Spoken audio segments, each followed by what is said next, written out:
So it's easy on social media, on YouTube, Facebook, LinkedIn, everywhere, for everyone to show the best version of themselves. And it's no different in property. Everyone talks about the great deals, everything that's gone right, and why you can do this too. But in this video, I want to show you the many mistakes, and I've narrowed it down to the 5 biggest mistakes that I made in property personally, and I keep seeing people like you doing. So watch this video all the way to the end so that you can avoid them and learn from my mistakes and not make the costly mistakes yourself. For those that don't know me, my name is Jamie York. I'm a property investor, have been for the last decade now. And I set up this YouTube video around 6 months ago now to add value to you guys when you're watching this. So if you're interested in finding out more about property investment, make sure to hit the subscribe button and the notification bell. And hey, if you get value from this video in particular, make sure to smash the like button. So let's jump in.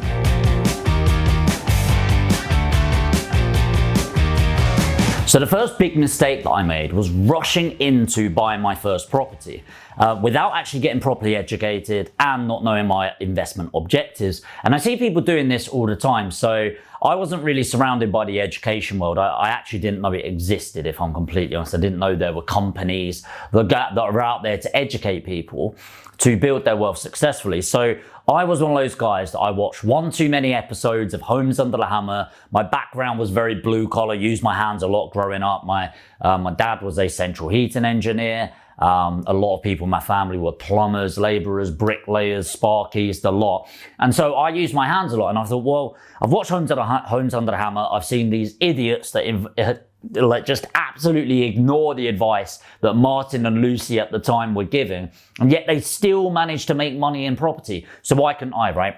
I didn't really think about it. All I had was the money that I'd saved up at university, and I was grafting, and I bought a property number 36 Burdett Street for £21,800, a 3-bed mid-terrace property in the arse end of Burnley, and it was an absolute shithole. It really was. And so it was fine, by the way, and it's not that it's a bad investment area. It's just I didn't do my research. I didn't really know what my objectives were. I just heard property was a good investment. I didn't get education around it, and so I bought the worst property in the worst street in a pretty poor area of Burnley, 200 odd miles away, whilst I was full-time at uni, had a full-time job at the same time, trying to earn money and going back and forth on the weekends trying to figure out how to do this.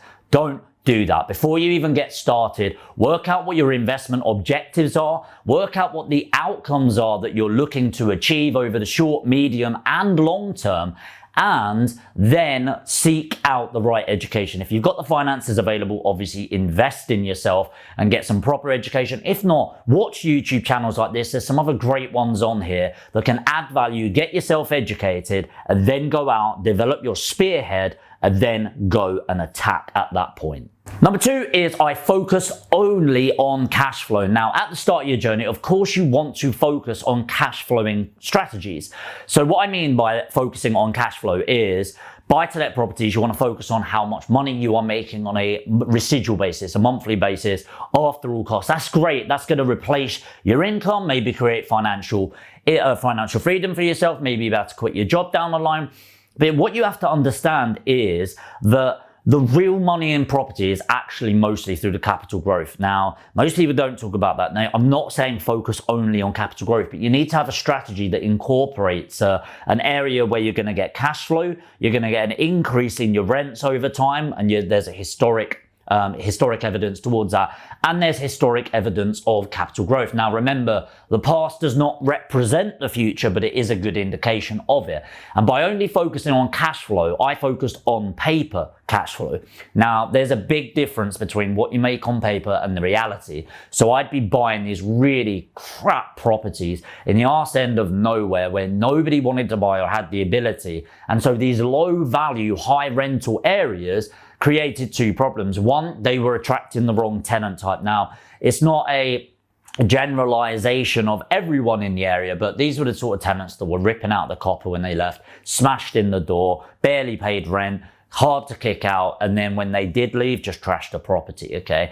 Now, the other thing is, because nobody was buying in the area, there was nothing driving up the price, because when there's only investors in the area, what that means is that the prices aren't going up. We're trying to get them at great prices. The problem comes in twofold there. Number one is that there's no real capital growth over time, and two, as the general property prices go up, so on average it's 251,000 now in the UK, give or take, it doesn't really transpire in these really low demographic areas. And what that means is, when the property prices are going up, lenders increase their minimum lending criteria. So when we started, it was around £40,000, then it was 45, then it's 50. Now it's a minimum mortgage amount for 50 grand in a limited company, which is where most people are buying. So those areas are still having values of low value property where you cannot get a mortgage on them. So you're having to purchase cash, okay? So you're not using a key thing in property investment, which is leverage. So do not focus only on capital growth, only on cash flow, only on income. You need to have a wholesome and inclusive, holistic, viable outcome when you're looking at your investment objectives, so you don't focus on just one of them at a time. Number 3 is getting distracted by the shiny penny syndrome. So what strategy do I do? Buy to let, flip, HMO, industrial, commercial conversion, assisted sale, buy blocks of flats. Maybe I just buy flats. Do I buy detached, whatever it is, rent to rent, service accommodation? There's so many, right? And the problem with getting this shiny penny syndrome is you're never actually spending enough time on one thing at a time.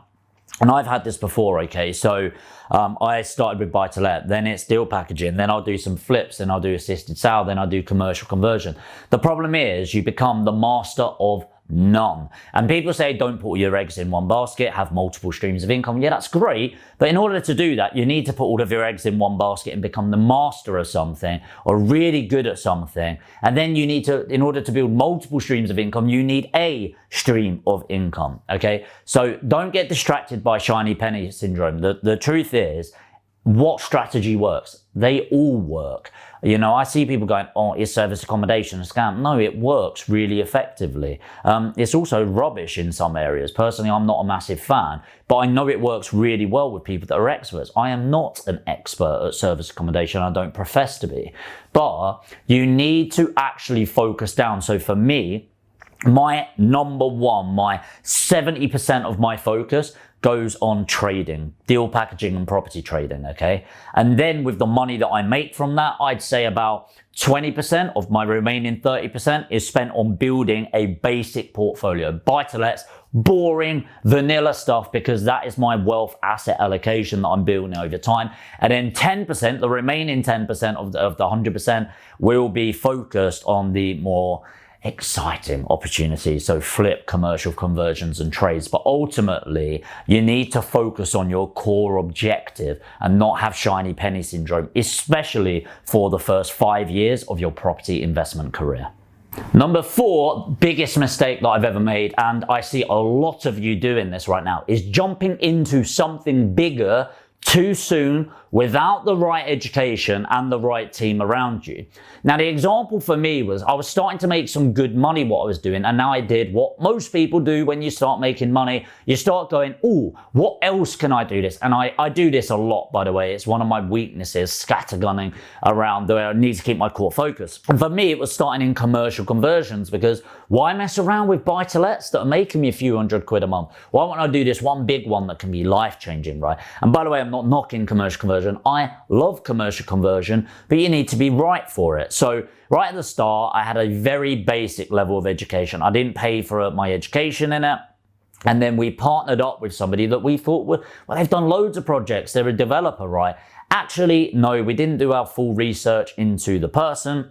We didn't do our full research into the project. And so our first ever commercial conversion project went tits up, and I ended up getting back about 70 pence on the pound. You have to learn from those mistakes. That's part of building a successful portfolio. You have to make your own mistakes, right? But actually, that could have been avoided. Now, the thing is, even when you're joint venturing with people, you need to do your due diligence and understand how to do your due diligence into the person, how to do the due diligence on the strategy. Now, the thing is, it's all very well and good relying on people, and you do need professionals in that to do that. But ultimately, I didn't know enough about the strategy in the first place to even know if they knew what they were talking about. So they could talk a really good game about it, and actually it all went tits up. It happened that we did another project with this person soon after, and it all transpired. And luckily, the second project made a good amount of money, so the burn didn't sting as much as possible. But don't move on too soon from your core strategy. Make sure you develop it out, and always, even if you're joint venturing with people, always have enough knowledge on what you're joint venturing on in the first place to understand at least enough to know if they know what they're talking about. Number 5, and this is a big one that I've spoken about before quite a lot on this channel, is I tried to time the market rather than focusing on being in the market for a duration and amount of time. So what I mean by this is the economy in the UK, well, in fact, the economy all over the world is cyclical. What that means is it goes like this. The issue is, I know it's going to go like that and jump around and go up and down, ebbs and flows. I don't know when that's going to be. People can guess and try to predict, but nobody, not one person knows as a fact. And sometimes you get these technical traders and people like that that go, oh, we predicted it. No, you didn't. You got lucky once or twice. What about all of the times you didn't? Nobody can predict what happens tomorrow in the market. I'm sorry. You can have good guesses.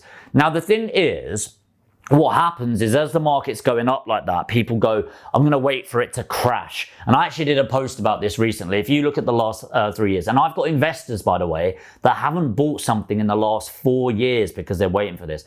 Oh no, Brexit's going to kill the market. Okay. Oh no, we've got the election. That's going to kill the market. Okay. No, we've got COVID, that's going to kill the market. Oh no, we've got furlough. Once that runs out, that's going to kill the market.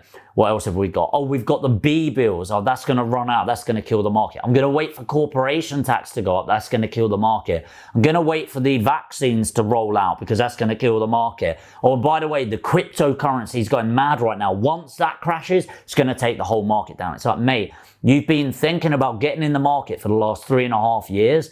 In the meantime, I've added about 3 million to my portfolio. Okay. Now, has it gone up and down during that time? Yes, it has. And the market will constantly do that. The thing is, unless you have this crystal ball that you don't have, you're not going to be able to predict the market at any one time. Okay. So time in the market will always beat timing the market, okay? Whilst you don't want to jump in at the top of the market, nobody really knows when that is. When it's feeling a little bit heated, don't get overzealous and excited and go, right, I'm jumping in this deal. Obviously, still be smart about the deals you're going in on, and they have to make sense on the return on cash that you're putting in.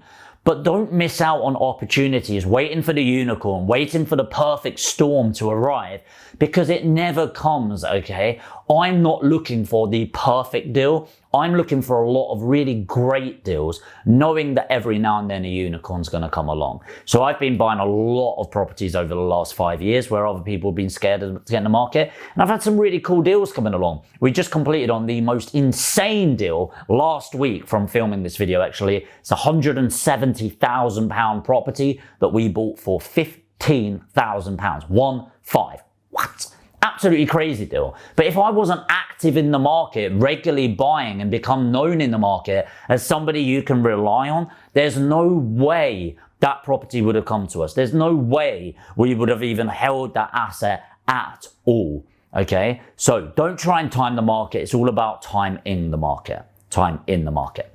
Okay, so go out there and smash it. These are my 5 biggest mistakes, and you know, I like to own up. I like to be open and vulnerable because it's not all good things. But what would be really cool is if you showed some bravery and told me your biggest mistake in the comments. So let me know right now, what is the single biggest mistake you have made in your property journey so far. We're not going to judge you. It'd be great to understand yours, and I'll reply to you and let you know if I've done the same and what I did about it. And whilst you're at it, if you got value from this video, make sure to hit the like button. And of course, every single one of you should make sure to subscribe and hit the notification bell. And of course, I'll see you in the next video.